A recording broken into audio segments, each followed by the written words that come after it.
கஷ்டப்படும் போது நமக்கு உதவுவாரில்லை, கடன்பட்ட போது அதை தீர்ப்பவரில்லை.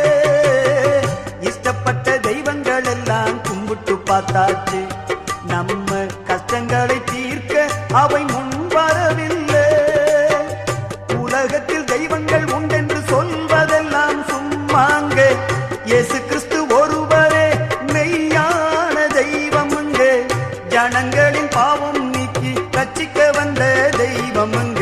உனக்கொருவர் இருக்கின்றார், உன்னை விசாரிக்க துடிக்கின்றார். உன்னையும் என்னையும் இயேசு நேசிக்கிறார், உன்னை உள்ள கைகளில் வரைந்திருக்கிறார். உனக்கொருவர் இருக்கின்றார், உன்னை விசாரிக்க துடிக்கின்றார்.